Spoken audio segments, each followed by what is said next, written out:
Donc bonjour à tous, on se retrouve sur la première vidéo de ma chaîne, donc qui sera une vidéo où je vais vous expliquer ce qui est la suite de ma chaîne. Donc je vais vous proposer une petite série qui va vous aider à créer votre propre serveur Minecraft Bukkit, donc configuration de plugin et installation, qui va vous permettre de soit créer votre serveur et créer un grand serveur et inviter beaucoup de gens, ou soit créer un petit serveur entre amis juste pour s'amuser avec des plugins. Donc on va commencer par la location de serveur qui est très importante. Alors je vais aller du moins cher au plus cher, du plus cher au moins cher, pardon. Donc dans les plus chers, on a Verigame et NitroServe.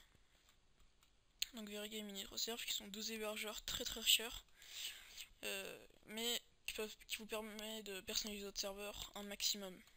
Par exemple, là vous voyez, il y a durée de location un mois, donc pour un mois vous pouvez avoir le nombre de slots illimité, mais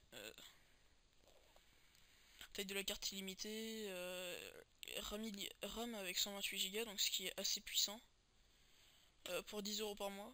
Mais selon les serveurs, 128 Go, je pense que c'est largement suffisant, mais il y a des serveurs qui demandent plus.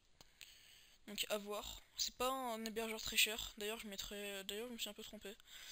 Verigame est beaucoup moins cher que NitroServe, vous allez voir. Donc Verigame est un bon hébergeur, je vous le conseille. Donc NitroServe est un hébergeur extrêmement cher, donc là pour la même chose, pas de limite de RAM, donc RAM illimité, le nombre de plugins illimité et tout ça. Donc là on l'a à 8,40 par mois, sauf que regardez le nombre de slots, donc le nombre de personnes connectées en même temps, il n'y en a que 8. Si on va jusqu'à 100 slots, ça commence à faire cher. 105€ par mois c'est vraiment excessif. Donc cet hébergeur, je vous le conseille uniquement si vous voulez vraiment faire des serveurs plutôt énormes. Sinon, moi, je vous conseille pas du tout celui-là. Je vous conseille les suivants. Donc, on a Minecraft Illimity qui propose des serveurs plutôt puissants. Donc, par exemple, la slot illimitée, mémoire illimitée pour 11,20€. Donc, ça va, c'est pas super excessif. Après, pour faire des petits serveurs entre potes, genre 6 slots et mémoire fixe, c'est 2€, c'est 2,70€, c'est 2,70€, donc ça va, c'est pas hyper cher. Ensuite, le deuxième hébergeur, donc celui-là c'est mon préféré, c'est OMGServe, qui est un hébergeur que je vous conseille.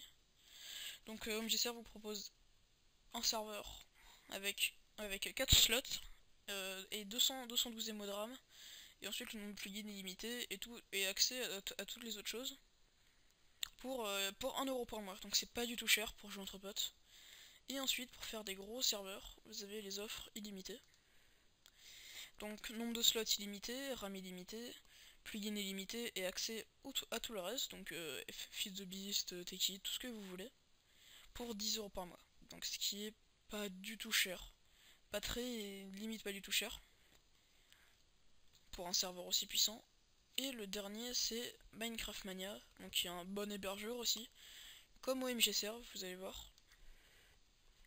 Donc là il vous propose pour 10€ par mois, nombre de joueurs illimité, mémoire illimitée, et accès à tout, Feed the Beast, Techit, enfin tout le reste, si vous connaissez,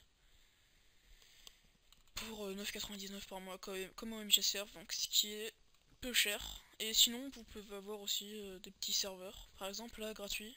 Bon, vous pouvez avoir des serveurs gratuits pendant un mois. Par contre ce sont des serveurs classiques, je ne crois pas qu'il y ait de plugin, j'ai pas testé. Sinon pour 2,99€ par mois vous pouvez avoir un petit serveur avec le nombre de slots illimité, accès aux plugins. Et voilà, c'est un très bon serveur, ce sont des très bons serveurs. La seule différence entre OMGServe et Minecraft Mania, alors à avoir testé les deux, OMGServe, l'interface pour configurer votre serveur est beaucoup mieux présentée, on va dire, beaucoup plus addictif. Et Minecraft Mania, différence avec OMGServe, c'est que l'IP est personnalisé, donc vous pouvez choisir votre l'IP de votre serveur, donc c'est plutôt intéressant. Voilà, c'est tout pour cette première vidéo. Je vous remercie de m'avoir regardé. N'hésitez pas à vous abonner si vous avez aimé cette vidéo pour pouvoir voir la suite de la création d'un serveur Bukkit avec la configuration de plugin et l'installation. N'hésitez pas à vous abonner, à mettre un petit j'aime si vous avez aimé la vidéo, et à la prochaine. Bye bye.